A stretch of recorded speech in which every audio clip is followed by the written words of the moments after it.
মন্দিরে আগুন লাগে এবং এতে সেই মন্দিরের প্রতিমার কাপড়ে আগুন লেগে কিছু অংশ পুড়ে যায়। বন্দি করে রেখে ওখানে রাখে, হ্যাঁ, ইট দিয়ে আঘাত করা হয়, মাথা থেতলে দেওয়া হয়। আসসালামু আলাইকুম দর্শক শ্রোতা, ৯৯% মুসলমানের দেশ সেটা হলো বাংলাদেশ। আর সেই বাংলাদেশের ফরিদপুরে দুই মুসলিম যুবক ১৫ পাড়ার হাফেজ দুই ভাইকে পিটিয়ে হত্যা করেছেন হিন্দুরা। দর্শক, আসলে ঘটনাটা কি হয়েছিল সে বিষয়ে আমরা বিস্তারিত জানবো এবং এটা কি পরিকল্পিত ছিল কিনা বা কিভাবে কি ঘটেছে সে বিষয়ে আমরা বিস্তারিত জানবো, যার কারণে সম্পূর্ণ ভিডিওটা না টেনে দেখতে চেষ্টা করবেন। তো কথা না বলে চলুন আমরা ভিডিও মূল আলোচনা চলে যাই। ভিডিও মূল আলোচনা চলে যাওয়ার আগে আপনার কাছে আমার ছোটো করে একটু অনুরোধ, আপনি যদি প্রত্যেক মুহূর্তের আপডেট পেয়েছেন তো অবশ্যই চ্যানেলটি সাবস্ক্রাইব করে দিবেন এবং পাশে থাকা বেল আইকনটি ক্লিক করে দেবেন, তাহলে প্রত্যেক মুহূর্তের আপডেটটি সবার আগে পৌঁছে যাবে আপনার কাছে। তো সব কথা না বেরিয়ে চলুন আমরা আসলে ঘটনাটা কি হয়েছিল সেই বিষয়ে আমরা বিস্তারিত দেখে আসি। পিটিয়ে মানুষ মেরে ফেলা আমাদের সমাজে খুব বড় ঘটনা না, আমাদের মিডিয়াও যে খুব বেশি মনোযোগ দেয় তাও না। কখনো কখনো যদি সংখ্যাটা বেশি হয় বা একটু ভিন্ন ধরনের কিছু হয়, ধরুন একজন নারীকে পিটিয়ে মেরে ফেললো, তখন আমাদের একটু মনোযোগ মিডিয়া পায়, আমাদের নাগরিকদেরও কিছুটা মনোযোগ পায়। ফরিদপুরের মধুখালীতে একটা পিটিয়ে মেরে ফেলার ঘটনা ঘটেছে এবং সেটা যেটার জেরে ঘটেছে এটা জাস্ট একটা পিটিয়ে মেরে ফেলার ঘটনা হিসেবে উড়িয়ে দেয়া যাবে না, দেওয়া উচিত হবে না বলে মনে করি। বা আমরা যে ইন্টারপ্রিটেশন বা যে ধরনের ব্যাখ্যা করার চেষ্টা করবো সেটাও যে শতভাগ সঠিক তা না, কিন্তু এই চিন্তাগুলো, সন্দেহগুলো মাঠে রাখা দরকার আছে, আমাদের সতর্ক থাকা দরকার আছে।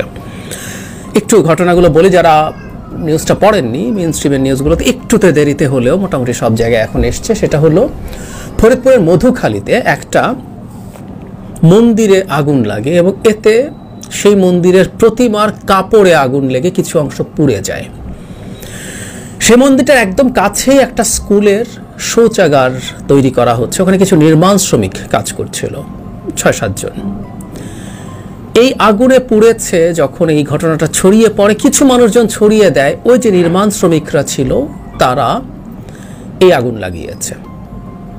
বলা বাহুল্য, যেহেতু মন্দির এবং ওই এখানে বেশ হিন্দু অধ্যুষিত এলাকা, মূলত হিন্দু সম্প্রদায়ের অসংখ্য মানুষ এসে ঘিরে ফেলে সেই স্কুলটা এবং নির্মাণ শ্রমিকরা চলে যেতে পারে না। এর মধ্যে একজন স্থানীয় জনপ্রতিনিধি পুলিশকে খবর দেন, কিছু পুলিশ আসেন, কিন্তু মব এত বড় হয়ে যায় যে পুলিশও কিছু করতে পারে, পুলিশও একরকম অবরুদ্ধ হয়ে পড়ে।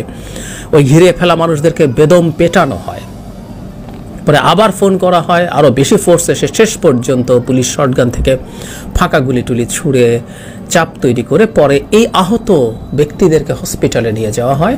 হসপিটালে নেওয়ার সাথে সাথে ওই রাতেই 2 জন মারা যায় এবং আরও 2 জনের অবস্থা খুবই খারাপ, তারা মারা যাওয়ার সম্ভাবনা খুব বেশি। এই ধরনের তথ্য এই রিপোর্টটাতে আছে, প্রায় সব জায়গায় একই ধরনের রিপোর্ট আছে। মানে প্রাথমিকভাবে আমরা একটা কথা আগের মতো বেসিক কথা বলি, কিন্তু যেই জায়গায় আমাদের একটু সতর্ক থাকা দরকার সেটা নিয়ে একটু পরে আসছি।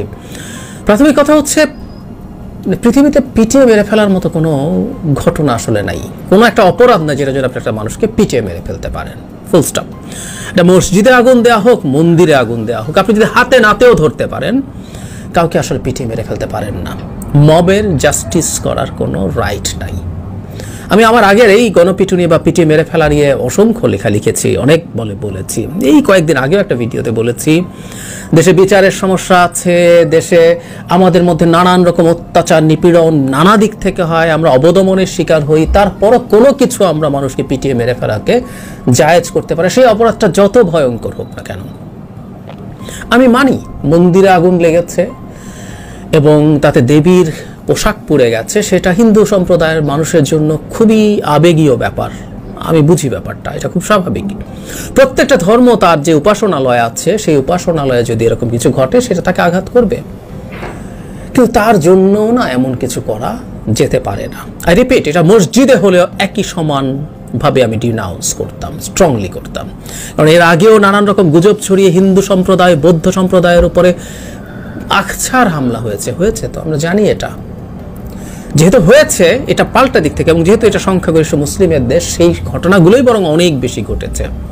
এই যে হিন্দু সম্প্রদায়ের মানুষ মূলত পিটিয়ে 2 জন মানুষকে মেরেছেন এবং মর্মান্তিক ব্যাপার, একই পরিবারের 2 সন্তান, সহোদর ভাই, আপন 2 ভাই, একই পরিবার, একটা পরিবার 2 সন্তানকে একসাথে হারিয়ে ফেলেছে বিভৎসতার মধ্য দিয়ে।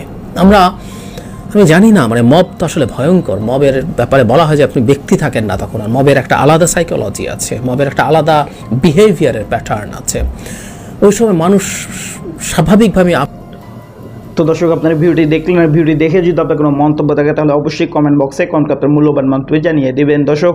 আর এই যে ঘটনাটা ঘটেছে তা নিয়ে যদি আপনার কোনো কিছু বলার থাকে তাহলে সেটা আপনি কমেন্ট বক্সে বলতে পারেন। তো দর্শক, এখন আমরা পরবর্তী আরেকটি ভিডিও দেখব, যেটা দ্বারা আমরা আরও কিছু তথ্য আমরা জানতে পারবো। দর্শক চলুন আমরা সেই ভিডিও বিস্তারিত দেখে আসি। এখানে স্থানীয় দুজন মেম্বার ছিল, তারা হয়তোবা এদেরকে সেভ করতে পারতো, সহযোগিতা করতে পারতো, কিন্তু সেটা না করে এদেরকে তারা ওই উত্তেজিত জনতার সাথে থেকে এদেরকে আটক করে, পাকড়াও করে এবং এদেরকে মারধর করে। পরবর্তীতে এদেরকে স্কুল রুমে, একটা রুমে নিয়ে যেয়ে সেখানে বন্দি করে রেখে ওখানে রাখে। ইট দিয়ে আঘাত করা হয়, মাথা থেতলে দেওয়া হয়, ঘাড়ে, শরীরে প্রত্যেকটা অঙ্গ প্রচন্ড পরিমাণ আঘাত করা হয়। পরবর্তীতে যখন আমরা হাত বাঁধা দেখেছি, হ্যাঁ, ছবিগুলি যে আমরা দেখেছি ফেসবুকে, এটা তাদেরই ছবি, বাধা ছিল।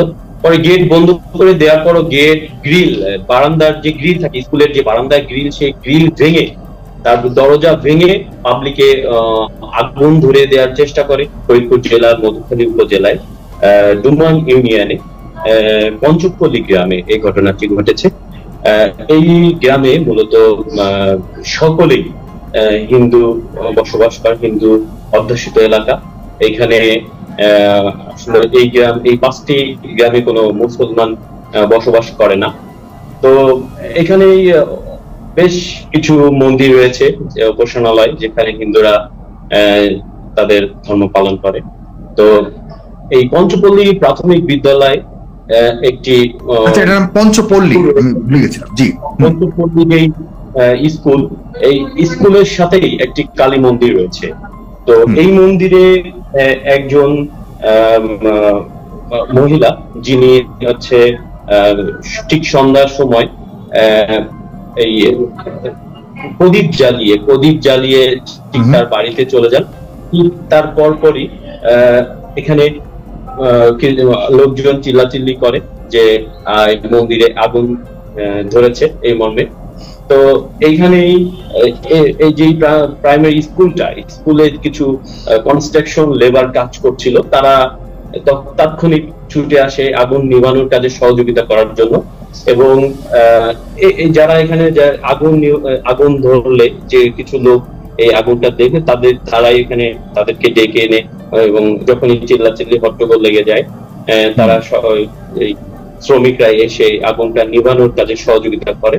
পরবর্তীতে এখানে যারা স্থানীয় লোকজন, তারা মনে করে, মানে যে ঘটনা ঘটে নির্মাণ কাজ যেখানে চলছে আর মন্দির যেখানে ছিল, এর মাঝে কতটুকু ব্যবধান, কতটুকু দূরত্ব? এই মাঝে 10 হাত বা সামান্য ব্যবধান, বেশি ব্যবধান নেই, 10 হাতের মতো, একদম সংলগ্ন। একদম লাগোয়া তাহলে। আচ্ছা, হ্যাঁ, লাগোয়া, একদম লাগোয়া। একটা বট গাছ আছে, এই বট গাছের নিচেই হচ্ছে মন্দিরটা, আর ওটা সংলগ্ন একদম সাথেই হচ্ছে প্রাইমারি স্কুল। তো তখন যখন ওইখানে সবাই, যখন ওই আগুনটা নিভে গেল, তখন ওদের মধ্যেই আলোচনা হচ্ছিল কে আগুনটা দিতে পারে, কিভাবে আগুন লাগলো। তখন কেউ বা কারা বলছে যে এখানে তো অন্য কেউ হিন্দু নেই, যেহেতু এরা মুসলমান, কনস্ট্রাকশন লেবার যারা আছে, তারা যারা মুসলমান আছে, এরাই হয়তো বা এটা দিতে পারে। এই কারণে ওদেরকে দোষারোপ করে ওদের সাথে হট্টগোল সৃষ্টি করে। পরবর্তীতে এখানে প্রথমে ছিল হচ্ছে 4 জন, পরবর্তীতে নতুন ড্রাইভার। তো দর্শক, আপনারা সম্পূর্ণ ভিডিও দেখলেন, আর সম্পূর্ণ ভিডিও দেখে যদি আপনার কোনো মন্তব্য থাকে তাহলে অবশ্যই কমেন্ট বক্সে কমেন্ট আপনার মূল্যবান মন্তব্য জানিয়ে দেবেন। দর্শক, কথা বলতে বলতে আমরা ভিডিও শেষ পেয়ে চলে এসেছি। ভিডিও শেষ করার আগে আপনার কাছে আবার অনুরোধ করছি, আপনি প্রত্যেক মুহূর্তের আপডেট পেয়ে চান তো অবশ্যই চ্যানেলটি সাবস্ক্রাইব করে দেবেন এবং পাশে থাকা বেল আইকনটি ক্লিক করে দেবেন, তাহলে প্রত্যেক মুহূর্তের আপডেটটি সবার আগে পৌঁছাবে আপনার কাছে। তো সব ভিডিওটি শেষ করে ভালো থাকবেন, সুস্থ থাকবেন, আল্লাহ হাফেজ।